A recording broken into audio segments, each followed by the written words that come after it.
Bueno, mi ponencia va a ser acerca de la naturaleza del poder. La he dividido en tres partes. Voy a iniciar explicando el poder desde un punto de vista antropológico y de la psicología, especialmente de la psicología evolutiva.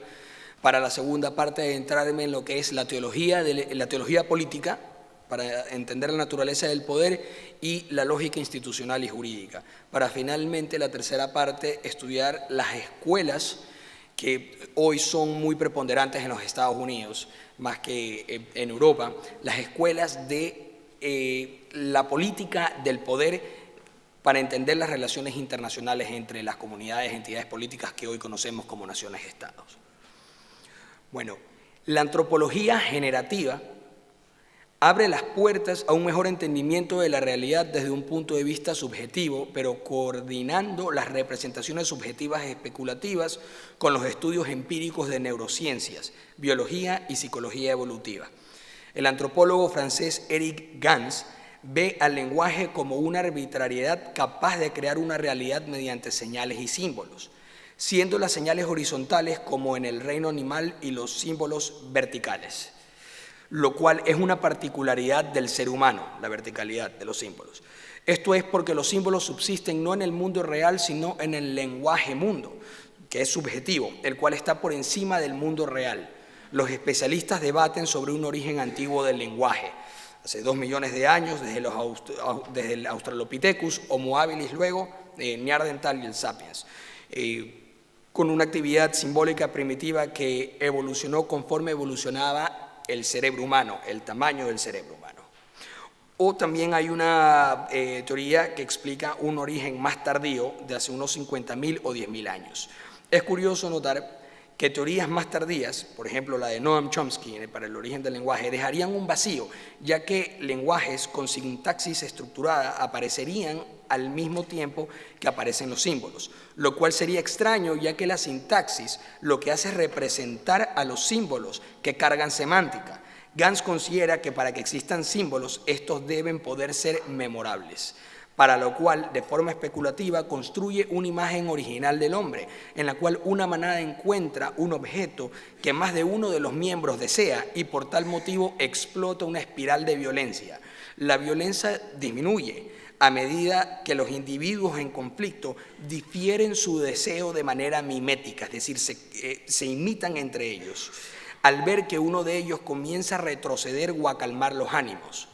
La escena originaria del hombre especiado, porque esta escena hace que el humanoide o el hominid primitivo se convierta en un hombre como una especie diferenciada de otros que no pudieron desarrollar este tipo de simbología. La escena originaria del hombre especiado como tal sería la del primer intento de apropiación diferido para evitar o disminuir la violencia. La capacidad de recordar símbolos y especialmente la primera imagen ya descrita como simbólica es en sí la cultura. La cultura no es más que un sistema de representación. Más llamativo es aún el hecho de que Gans considera que el origen del símbolo es el origen de una nueva conciencia simbólica, es decir, no aparece el símbolo como un producto inconsciente, sino consciente.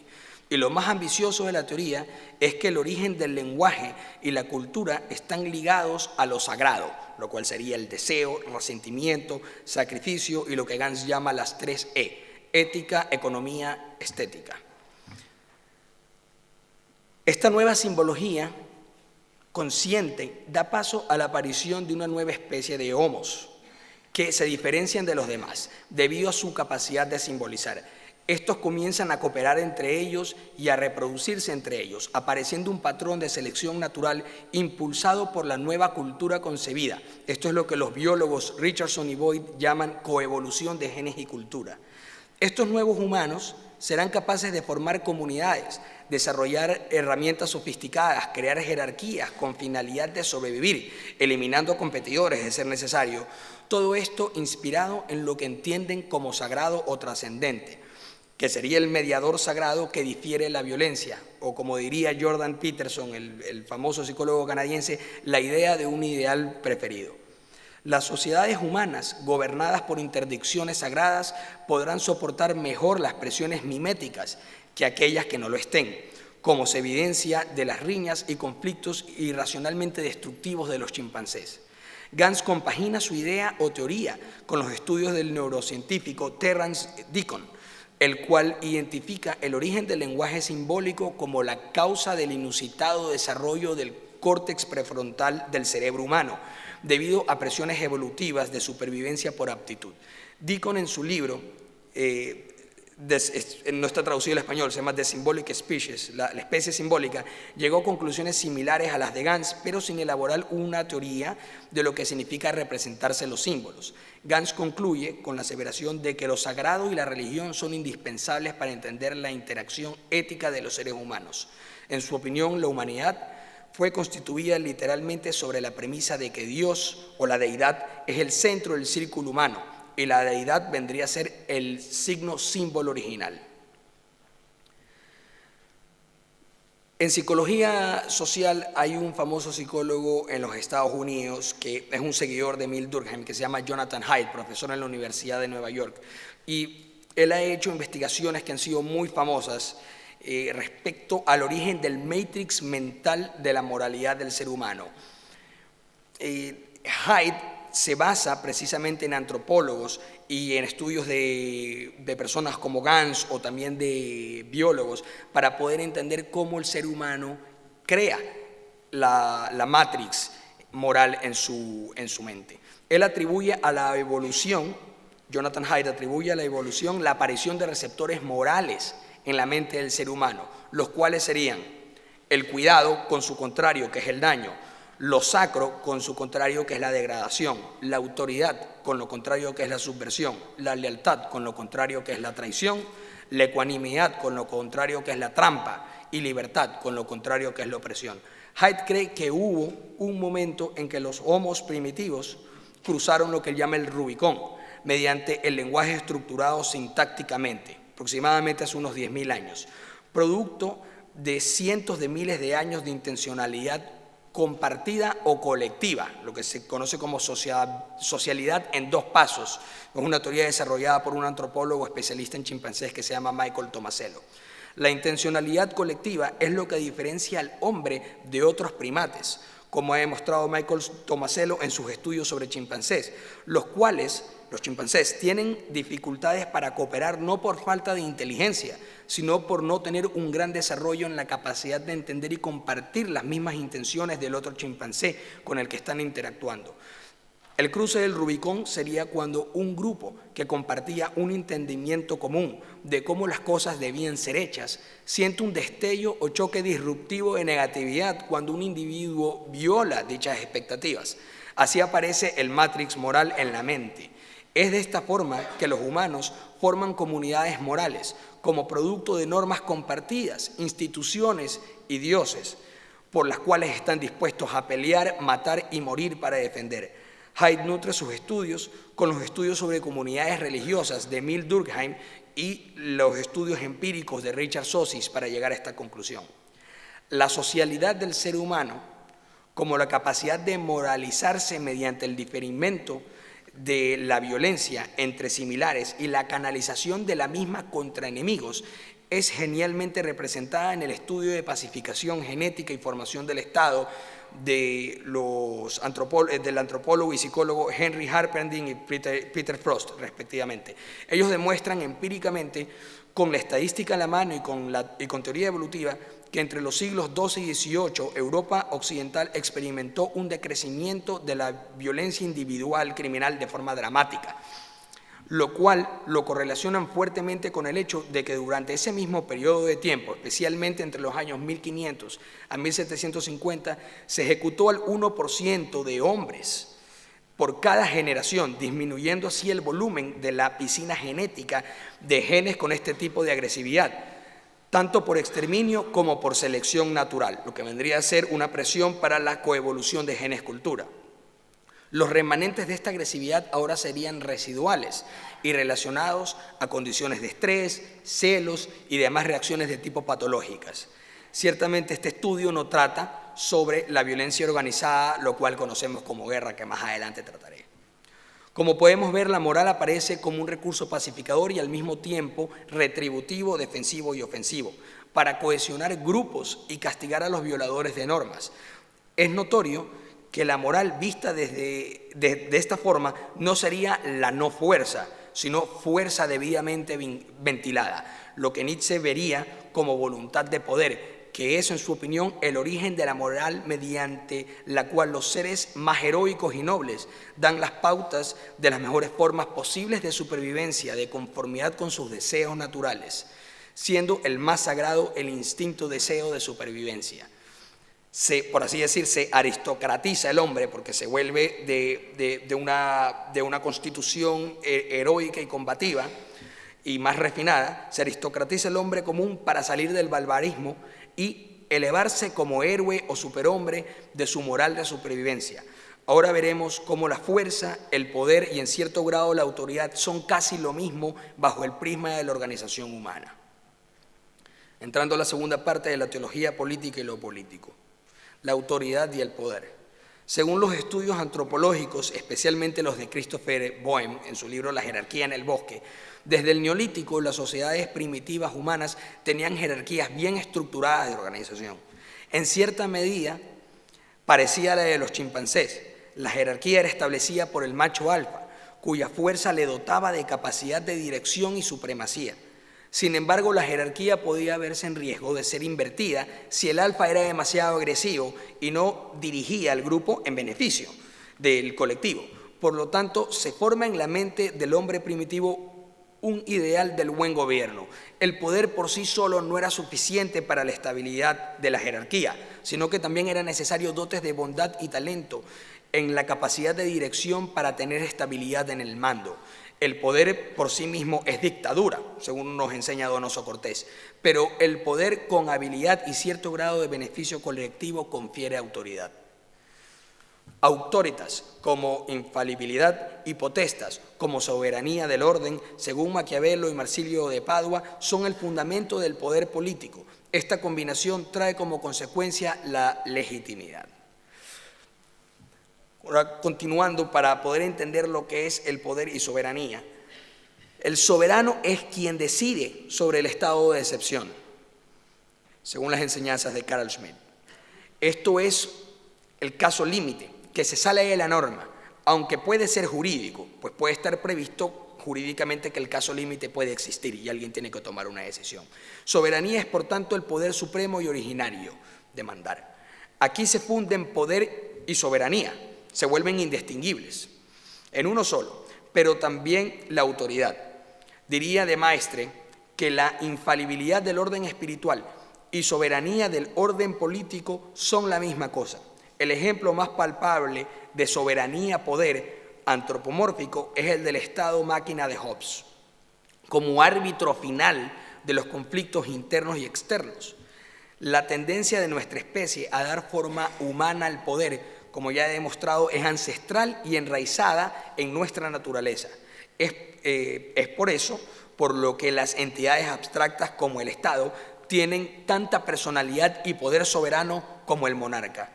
Algo que refuerza esta posición es que, a opinión de Juan Bodino, la soberanía se evidencia claramente en el caso crítico, es decir, excepcional. Esto es que el peso de la obligación de respetar la promesa hecha a otro hombre se basa en el derecho natural, pero la promesa puede ser incumplida al surgir una situación de necesidad. El estado de necesidad es la razón de Estado y solo una personalidad humana, volvemos a lo antropomórfico, tiene la capacidad de tomar una decisión en el estado de necesidad.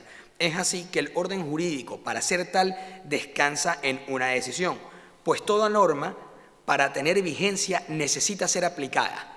A decir de Hobbes, la autoridad, no la verdad, hace la ley, y consecuentemente la autoridad para crear derecho necesita poder. Para entender la legitimidad, Allen Buchanan y Robert Keohane, son científicos políticos de los Estados Unidos, sostienen que la legitimidad se refiere a la creencia amplia de que las acciones de un actor o el actor en sí están bien, es decir, no son malas ni indebidas. La legitimidad permite a varios actores coordinar su apoyo, apelando a su capacidad común de ser movidos por razones morales, distintas de razones puramente estratégicas o de interés personal. Samuel Huntington afirma que la legitimidad era el amplio consenso dentro de una comunidad, mediante el cual se forma la conciencia de que cierta autoridad que detentaba el poder efectivamente gobernaba y se le reconocía satisfactoriamente como tal sin importar el sistema político. Pareciera ser que la legitimidad está íntimamente relacionada con la autoridad, en razón de que es el reconocimiento popular de la autoridad como infalible, buena por el hecho de estar ahí, como expresaría de Maistre, y concordante con el espíritu cultural del grupo. Es por esto que Maquiavelo diría en el capítulo 9 del Príncipe que la legitimidad de la autoridad está vinculada al favor popular. Pero para entender la naturaleza del poder, la soberanía y la legitimidad, es necesario dar un paso más allá y entender qué es lo político. Porque estos accidentes relacionales tienen sentido solo dentro de un contexto político. Basándome en Carl Schmitt y en las de su sucesor intelectual Hans Morgenthau, la definición de lo político en el sentido de criterio y no como definición exhaustiva o indicativa del contenido sustancial consiste en que la política, la distinción específica de la política según la cual las acciones políticas y motivos pueden ser reducidos es aquella entre amigo y enemigo. Esta distinción entre amigo y enemigo denota el mayor grado de intensidad de una unión o separación, de una asociación o disociación. El enemigo no necesita ser moralmente o estéticamente repulsivo, ni necesita ser un competidor económico. Es más, ciertas negociaciones o comercio con él pueden ser muy beneficiosos, pero sin perjuicio de esto es sobre todo el diferente, el otro, el extraño. Por tanto, es suficiente de que conforme a su naturaleza sea extraño o diferente, usualmente y especialmente de manera intensa, para que los casos extremos de conflictos con él sean posibles. En esta dicotomía, cada participante se encuentra en la posición de pensar y juzgar en base a la hipótesis de que el oponente intenta negar la forma de vida propia, siendo esta razón suficiente para que sea combatido el oponente con el objetivo de preservar la propia forma de existencia o vida. El enemigo es público, ya que solo lo es en virtud de ser un colectivo combativo de personas frente al colectivo de personas al que uno está integrado o forma parte. Por este simple hecho relacional, el enemigo es público. Por regla general, el enemigo es externo, pero puede ser también interno. En el caso de los sistemas políticos de cada entidad organizada, si hay partidos políticos, puede alcanzarse un alto grado de conflicto, es decir, equiparación de lo político igual partidos, cuando el grado extremo de tensión política interna es alcanzado. A esto se llega cuando el antagonismo entre los partidos políticos es tal que se debilita la abarcadora unidad política, es decir, el Estado. La posibilidad de conflicto armado interno ahora se vuelve real. La guerra es el combate entre entidades políticas organizadas. La guerra civil es el combate armado dentro de una entidad política organizada. La guerra es la consecuencia de la enemistad. La guerra es la negación existencial del enemigo. Los precursores del conflicto armado serían cualquier antítesis religiosa, moral, económica, ética, que se transformen en lo político si es lo suficientemente fuerte para agrupar individuos humanos de manera efectiva, de acuerdo a la dicotomía amigo-enemigo. Para entender la guerra hay que entender primero a la entidad política. La entidad política es por su naturaleza decisiva, entidad decisiva, esto es, sin aportar los recursos de donde deriva sus motivos físicos. ¿Existe o no existe? Si existe, es suprema, especialmente para el caso de lo decisivo. Es la entidad autoritativa final. La entidad política paradigmática es lo que conocemos como Estado. El Estado, como entidad política organizada, decide por sí mismo la distinción amigo-enemigo. Al Estado, por ser una entidad esencialmente política, le corresponde el ius belli, el derecho de la guerra. Es decir, la real posibilidad de decidir en una situación concreta sobre el enemigo y la habilidad para combatirlo con el poder que emana de su propia entidad. Es por esta razón que Maquiavelo afirmaba que el arte de la guerra es el arte de gobernar.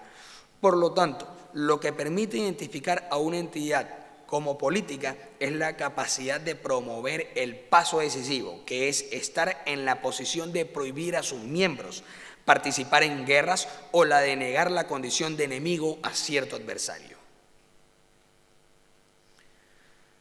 Haciendo un poco de análisis de la lógica institucional para entender los sistemas sociales y el poder, hago unas pequeñas revisiones de Niklas Luhmann y Günther Teubner sobre los sistemas sociales, que ellos los definen en tres, que son el sistema social del derecho, el sistema social de la economía y el sistema social de la política.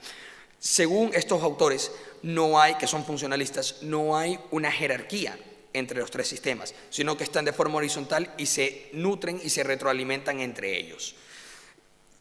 Sin embargo, en mi opinión, los funcionalistas subestiman el rol de la coerción en los sistemas sociales, coerción igual poder, lo cual impide ver la jerarquía de lo político sobre los otros sistemas, que serían derecho y economía.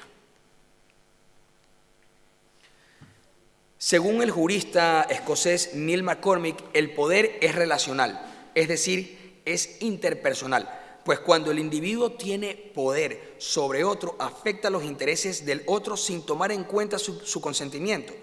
Esto es, tener una habilidad unilateral para afectar las razones para la acción del otro.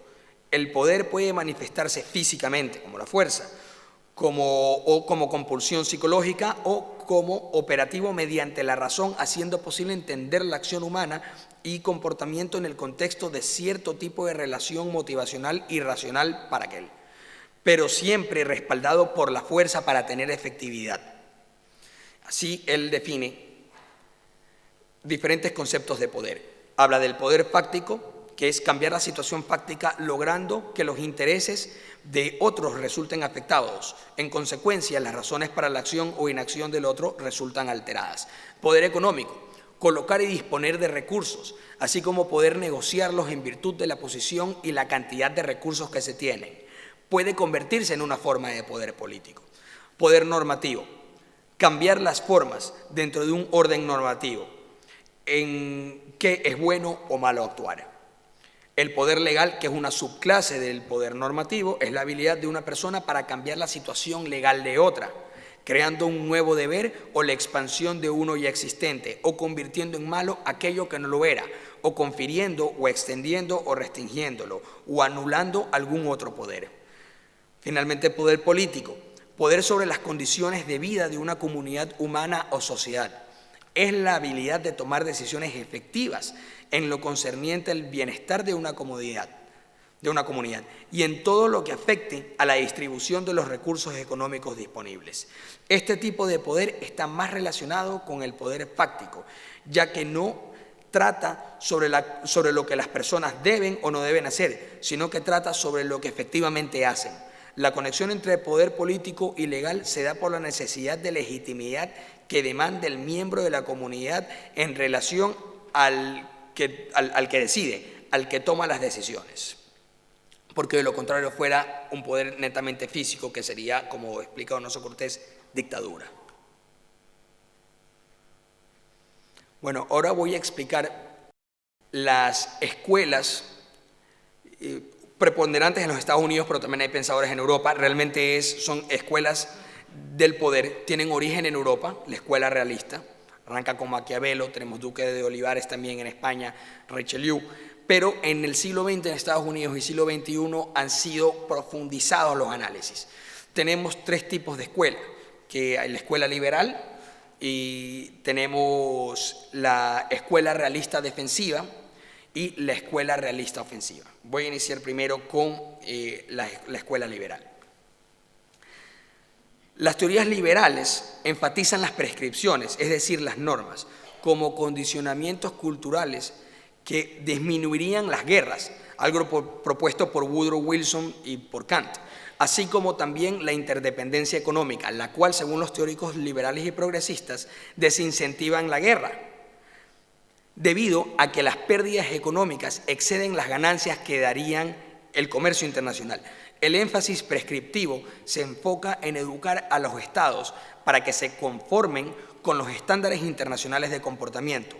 A pesar de no haber autoridad internacional, teóricos como Robert Keohane creen que las instituciones internacionales cumplen un rol muy parecido al de un árbitro autoridad internacional, que al establecer normas internacionales de relaciones y comercio, disminuyen la simetría de información, facilitan dar a conocer las intenciones de los estados y en consecuencia disminuyen la frecuencia de los conflictos.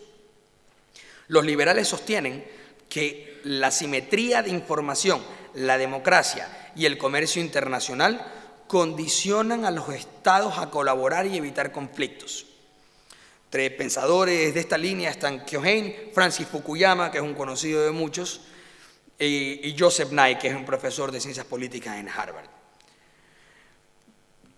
Joseph Nye, especialmente, pero también Robert Keohane, liderando la escuela de los teóricos liberales, entienden al poder diferenciándolo según los actores y cómo se usa.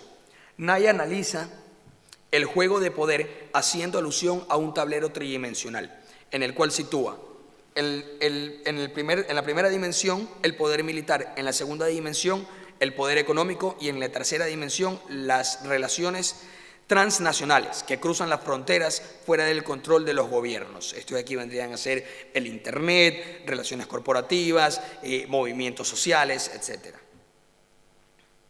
Similar que McCormick, Nye ve al poder como algo relacional entre personas y personas jurídicas, tomando como pauta el concepto de poder de Robert Alan Dahl, que consiste en la habilidad de hacer que otros actúen en formas contrarias a sus preferencias iniciales y estrategias.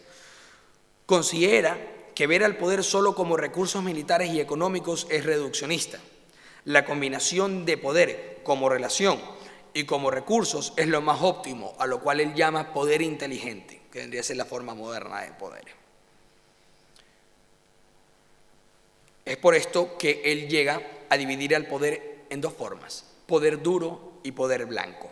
El poder duro lo explica con una sola palabra: push, empujar, que vendría a ser combatir y destruir, respaldar amenazas con la diplomacia coercitiva, prometer protección a uno más débil o proveer asistencia a alguien que la necesita para disuadir a un presunto agresor. El poder blando, en cambio, él lo explica con la palabra pull, que es jalar, atraer. Es la habilidad de afectar a otros a través de la cooptación, ya sea usando el enmascaramiento de agendas, persuasión o incentivando una atracción positiva en orden para obtener resultados preferidos. La cooptación es posible cuando hay aquiescencia en la legitimidad de la agenda ofrecida por parte del receptor. Así explica que el poder como relación tiene tres caras. Uno, es la habilidad de un actor para lograr que otros hagan algo contrario a sus preferencias iniciales o estrategias. Este es de naturaleza coercitivo. La segunda cara, esta trata sobre la formación e imposición no forzosa de agendas o del marco de las agendas, según la cual un actor puede precluir las alternativas de otros mediante la exclusión de sus estrategias. Si la agenda es impuesta contra la voluntad del receptor, es poder duro. Si en cambio es aceptada por el receptor como legítima, es entonces poder blando. Ejemplo, la autocensura, el automonitoreo de los motores de búsqueda que puede hacer Google, o el control también de la interacción de una comunidad de servicios como puede ser en el Twitter o en foros. La tercera cara, un actor con la habilidad de formar las preferencias iniciales de otro para que algunas estrategias o intereses no sean siquiera tomados en consideración. Ejemplo, campañas de deslegitimación, restricción de contenido, o cuando una empresa elige diseñar un software con un código para su producto en vez de otros códigos. Los consumidores simplemente no están ni por enterados que se pudieron haber utilizado otros códigos para el diseño. Ahora voy a analizar la escuela del realismo político, la cual está dividido en defensivo y ofensivo, que son una evolución de la escuela naturalista. La escuela naturalista, que vendría a ser de origen europeo, que es lo que me refería con Maquiavelo, con Spinoza, es que es la naturaleza del hombre, y eso aquí también lo concuerdan Platón, San Agustín y Morgenthau, que era de los teóricos modernos que sostenía el realismo político desde el punto de vista de la naturaleza humana. La naturaleza del hombre, falible, pendenciera y lujuriosa, y su ambición es lo que lleva a los hombres y a los estados a la guerra, pues los estados se comportan como se comportan los hombres de estado. Por lo tanto, la guerra nace netamente de estas pasiones humanas. Evoluciona el pensamiento de la escuela realista y se forman escuelas que estudian la realidad geopolítica y estratégica desde un punto de vista estructural. Aquí aparece a mediados de los años 50 del siglo XX la escuela realista defensiva. Esta escuela analiza el fenómeno de las relaciones internacionales desde un enfoque estructural del sistema internacional. Aquí la meta en la anarquía internacional de naciones-estados es obtener el poder suficiente para mantener la balanza de poder. Es decir, el Estado que participa en el juego lo que busca es ganar la cuota de poder suficiente para mantener una balanza con todos los demás jugadores del sistema, manteniendo un status quo. Kenneth Waltz, que es el teórico más famoso de esta escuela, elabora una tesis de 3 imágenes para explicar el porqué de las guerras. La primera, obviamente, es la naturaleza humana, pero como es tan vasta y todo influye en dicha naturaleza, a la vez que lo impregna todo, no es posible tenerla en consideración como un determinante de la guerra. La segunda es la teoría del Estado bueno y del Estado malo, a la cual cataloga de arbitraria y autocontradictoria, ya que un Estado malo normalmente considera que actúa como un Estado bueno. La tercera imagen es el sistema político internacional, a la cual por su estructura identifica como el causante de las guerras, debido a que no puede haber armonía en la anarquía. La anarquía como no jerarquía, pues no hay jerarquía internacional. Es de notar que el realismo defensivo adolece de un prejuicio del status quo. No se toman en cuenta los grandes incentivos de ganancias en las empresas bélicas y no explica mucho sobre las causas de la guerra, más que ser el producto de la incertidumbre y mal cálculo de fuerzas. A pesar de esto, sucesores de Waltz, como Jack Snyder, Robert Jervis y Stephen Banebra, sostienen que el realismo defensivo puede ser redireccionado, centrándose en una concepción estructural conocida como balanza ofensiva-defensiva, lo cual sería la vía para el cálculo acertado, que reduciría la incertidumbre en el dilema internacional de seguridad. Finalmente, la escuela del realismo ofensivo. Esta escuela arranca con este pensamiento que sería la máxima, ¿no? El realismo ofensivo, al igual que el defensivo, tiene un enfoque estructural respecto a los conflictos y a las relaciones internacionales. Ve a los estados-naciones como cajas negras, no como buenos y malos. Son solamente jugadores en un tablero de ajedrez. Pero aquí la meta es obtener todo el poder posible a expensa del otro para asegurar la supervivencia en el sistema, ya que no hay garantía de seguridad, no hay garantía de protección y no hay jerarca mundial. En esta escuela se define el poder en términos militares, ya que el realismo ofensivo enfatiza que la fuerza es la última ratio en política. La escuela ofensiva tiene 6 premisas, que es precisamente lo que da fundamento para que la teoría sea comprobada en forma empírica. Al menos con un estudio que se ha hecho en los últimos 250 años con todas las guerras que han habido, que parece que comprueba que estas premisas forman una teoría que da efectividad en el 70%, 75% de los casos. Primera premisa, la anarquía del sistema internacional. La segunda premisa, todos los estados tienen una capacidad militar. Por más mínima que sea, todos lo tienen. La tercera, no es posible conocer las intenciones de los líderes de los estados. La cuarta, los estados son actores racionales. Por lo tanto, intentan sobrevivir en el sistema y van a buscar estrategias para lograrlo. La quinta, la geografía es el destino, porque es el determinante de las guerras y los recursos. Y la sexta, las ganas o la voluntad de sobrevivir en el sistema. Los realistas ofensivos asignan estas 6 premisas a todo el sistema internacional y que todos se guían por estas 6 premisas. Son las reglas del poder. Los realistas hacen también una diferencia entre el poder relativo y el poder absoluto. El poder relativo es el que cuando un Estado mide el suyo en relación al de otro u otros. Poder absoluto es cuando un Estado mide su poder en términos totales sin respecto a otros miembros del sistema. También hay poder actual y el poder potencial. El poder potencial o latente es el que un Estado tiene basado en su cantidad de riqueza y tamaño de población y que según las circunstancias puedan fácilmente convertirse en recursos militares. El poder actual es el que un Estado tiene en virtud de sus fuerzas armadas, tomando en cuenta fuerza aérea, la Armada y el Ejército de Tierra, siendo lo más importante grandes contingentes en el Ejército de Tierra, ya que las guerras se ganan con botas en el terreno y con ocupación física. El rol de las Armadas es muy importante, ya que permiten la proyección de poder en un mundo de océanos. Ahora, esta es la idea o la objeción mediante la cual los realistas ofensivos derrotan las premisas de los realistas defensivos. Los estados calculan el posible éxito y fracaso de sus empresas militares. Es un básico cálculo costo-beneficio por razones de realpolitik. Contrario a lo que piensan los liberales y realistas defensivos, un estudio empírico del periodo entre los años 1814 a 1980 demuestra que los atacantes tienen un 60% de éxito en sus campañas. La guerra paga bien.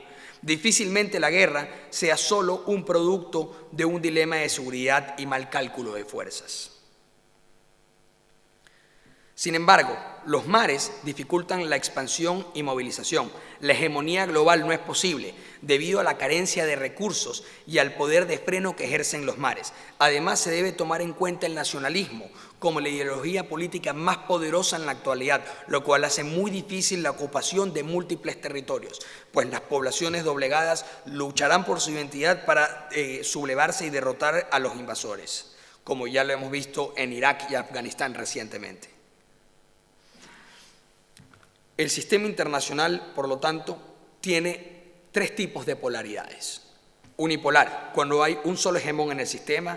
Multipolar, puede ser balanceado, que es más o menos seguro, es decir, hay muchas potencias, más de 3 potencias, con una cantidad de recursos económicos y militares similares, lo cual hace que estén balanceados y tienen cierto tipo de estabilidad.